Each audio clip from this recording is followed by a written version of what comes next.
Hey guys, Adam here. Today's guide is on Hardmode Veteran Spindleclutch 2 in the Elder Scrolls Online.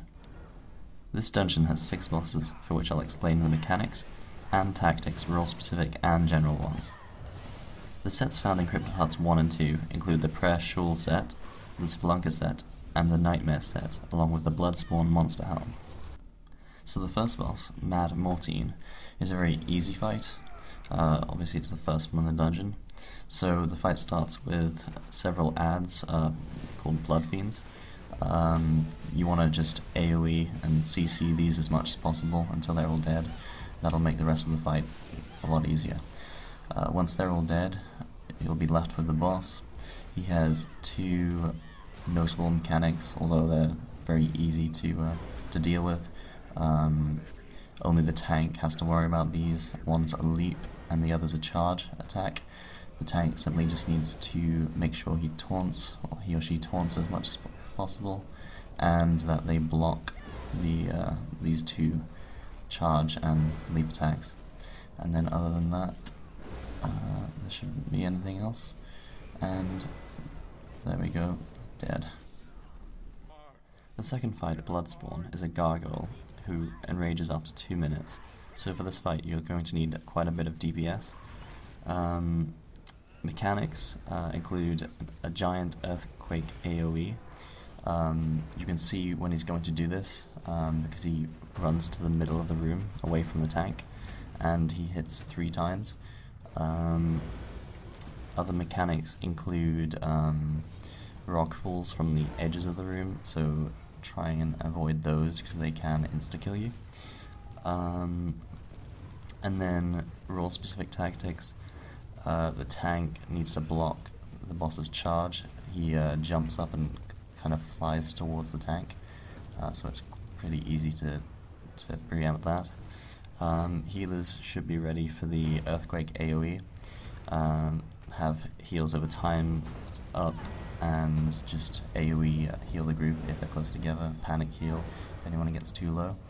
And DPSs just need to do as much DPS as possible in order to ensure that the boss doesn't enrage. And that's the boss dead there, pretty easy. So the third boss, Praxim Doer, excuse my pronunciation, is a fairly unique fight because it relies on 4 waves of adds that spawn throughout the fight and grant the boss damage immunity. So the first wave includes little spiders. You should just AoE these. The second wave, there's a giant ghost spider along with more little spiders. This is fairly easy as well. Then the third phase, there are humanoid ghosts which spawn with 2 healers, so just kill the healers first and then the rest of the adds. And the fourth and final phase is another giant spider, this time with a healer and another add. Of course, kill the healer first and then deal with the other 2. And then the boss itself, the main mechanic, the most dangerous one, would be the giant red circle the boss puts on a random group member. And if that group member leaves that big red circle, they insta-die. And if one of the group members who the circle didn't spawn on goes into that circle, they also insta-die. So tactics, concentrate on the adds as soon as they come up. Basically you want to deal with all of these before you really start doing any damage to the boss. And yeah, once all of the adds are dead, after all the phases, just stay away from all your other party members, just in case you happen to be in one of the giant red circles when it spawns on one of your friends. The boss also drains resources, so just manage stamina and magicka. You can also use potions to keep these up. The boss does shoot out 3 little lines of red in front of him towards the healer and DPS, so be careful of that. And yeah, other than that, there aren't really any other mechanics. As you can see, there's a red circle on the group member there. So as long as we don't enter that red circle, we should be fine. I think it lasts about 10 seconds. Oh, and there were the 3 red lines that he just shot at the tank. So they don't always come towards the healer and DPS. And there's the boss dead, easy. The 4th boss fight is against 3 giant flesh Atronachs. You can either AoE all 3 at once and drop their health at the same time, or you can focus on one at a time. Focusing on one Atronach at the time is the safest way to go, because your group is exposed to less damage over the duration of the fight. Even if just AoEing them is faster, it will be more dangerous. So the mechanics of the fight, the Atronachs have heavy attacks, which can be quite damaging, especially to any of the non-tank members in your group.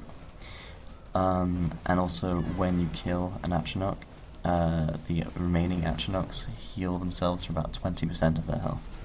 So tactics for this fight, the tank needs to keep an eye on how long each Atronach is going to be aggroed for, and renew these aggros fairly often, and taunting them quite a lot. On top of this, the tank needs to block all their heavy attacks, and DPSs need to coordinate their targets. So the 5th boss of the dungeon, Veleth, begins with 4 adds, 2 with bows and 2 with melee weapons. You want to deal these adds fairly early on in the fight, because they do become a little annoying, and they do a fair amount of damage. Also the adds, the melee ones you should be aware of, they do have a charge which just, as you saw, one-shot one of the group members there, so you want to avoid that. The most important mechanic of this fight is when the boss goes underground in place of a red AoE circle, and basically the circle chases whoever was aggroed before the boss went under. So hopefully the tank, and whoever the circle is chasing, they need to kite the boss around the room, basically in circles, trying to avoid it. And they should also stay away from group members. See, there's the red AoE circle. So now it's on me, just trying to run away from it around the edges of the room. Hopefully you don't get any of your group members stuck in the circle, and then the boss comes back up again and you can continue fighting him as normal. Other than that red circle attack, there aren't really any other important mechanics. There he goes under the ground again, he's on the tank there. So as long as you can avoid the circle, no one will really be taking damage in that phase. And even if someone does get stuck in it, it is pretty easy to just heal them up again. And yeah, that's all there is for that fight. He's almost dead. And he's in the circle again. The most annoying thing about the circle is that you're not doing any damage to the boss while he's under, so it does make the fight take a little bit longer. And he's back up again. 5%. And he's dead. The final boss of the dungeon, Vorenor Winterborn, is a vampire that continually saps health from victims at the sides of the room.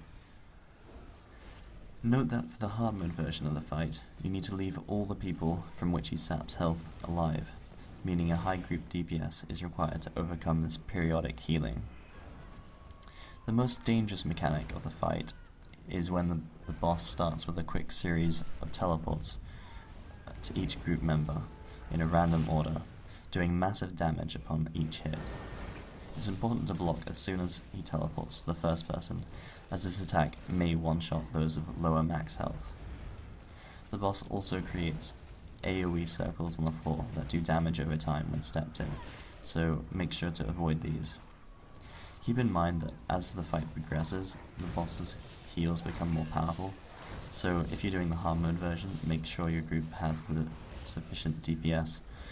And also, this boss is a vampire, so using fire-based abilities or a fire staff is a good idea to increase your group's DPS. And other than that, aren't any other notable mechanics. So, as you just saw, the boss was just sapping from one of the victims, and then there he just leapt to each group member. So he does teleport in a very quick succession. So as soon as you see that he's starting that attack, block immediately. If you are the first person to be hit, like I was just there, there's not much you can do unless you have very quick reaction times.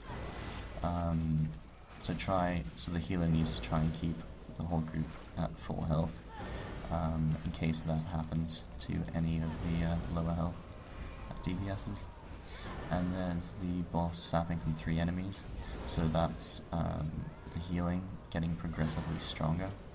I think that is the most that he'll sap from.